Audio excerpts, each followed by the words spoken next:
안녕하세요. 저는 정신건강복지센터에서 일하고 있는 임지숙이라고 합니다. 현재 7년 차이고 직역은 정신건강 전문요원, 전문 분야는 정신건강사회복지입니다.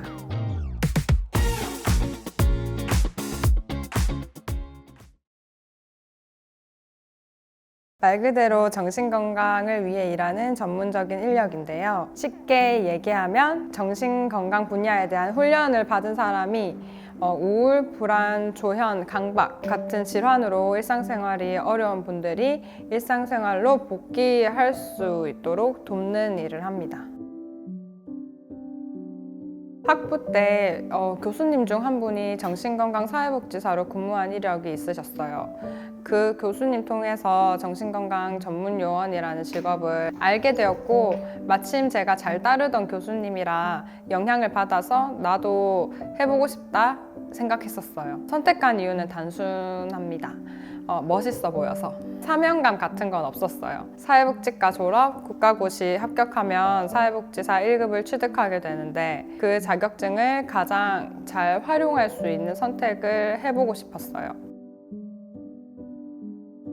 크게 세 군데로 나눌 수 있는데 정신건강의학과 병원, 정신재활시설, 정신건강복지센터 이렇게 말씀드릴 수 있을 것 같아요. 저는 아까 소개했듯이 정신건강복지센터에서 일하고 있습니다. 일단 기본적으로 정신과 진단을 받아서 등록하신 회원들의 사례 관리를 하고요. 그리고 등록 회원들을 위한 프로그램을 계획하고 운영합니다.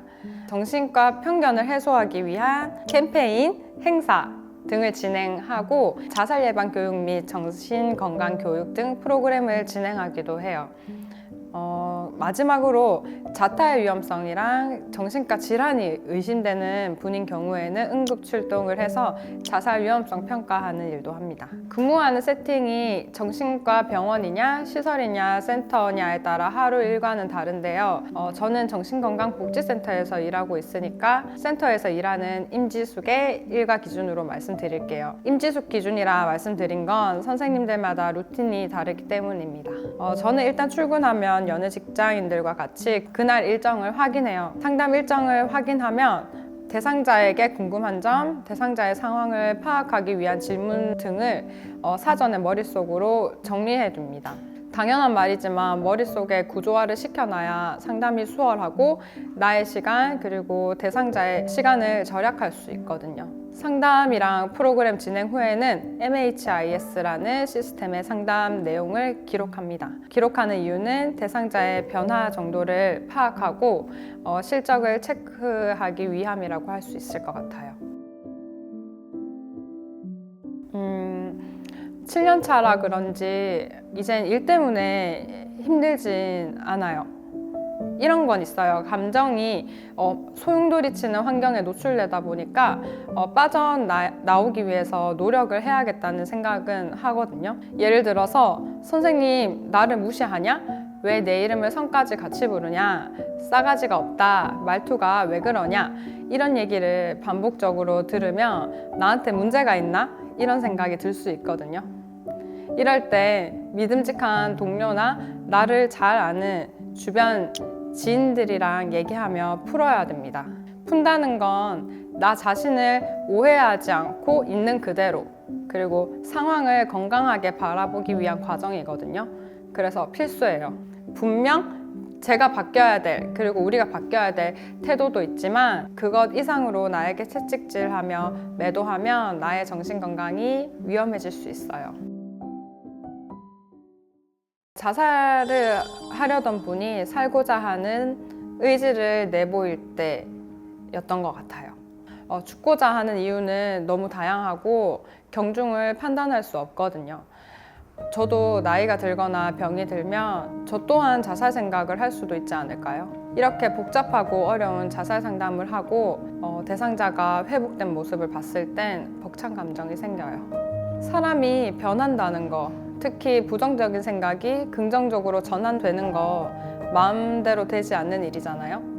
가족, 경제적 문제 때문에 자살 시도를 몇 차례 하셔서 경찰에 의해 의뢰된 분이 있었어요.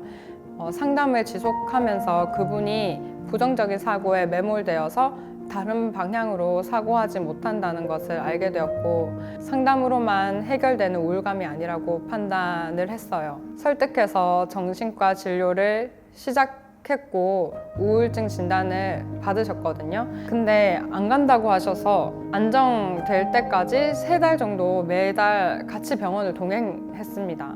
그 이후에는 약물에 대한 효과를 느끼셨는지 혼자도 잘 다니셨고 일상생활로 복귀하는 것까지 보고 종결했던 케이스예요.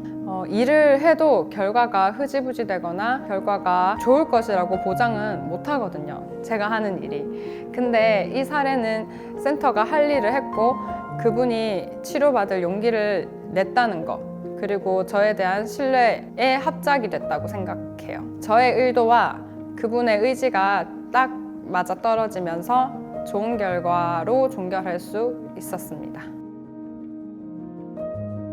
앞서 말했듯이 저는 사명감이 없이 시작했던 거라 수련 과정이 너무 힘들었었어요.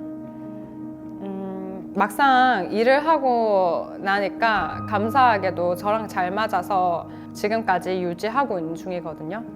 그래서 드리고 싶은 말씀은 기본적으로 타인을 돕고자 하는 마음과 정신과 질환에 대한 기본적인 이해까지 있으면 수련 기간을 보다 알차게 보내실 수 있지 않을까 싶어요. 현실적으로 한 말씀 드리자면 수입이 없는 수련 기간 1년을 투자해야 하기 때문에 경제적인 상황을 고려하지 아니할 수 없습니다.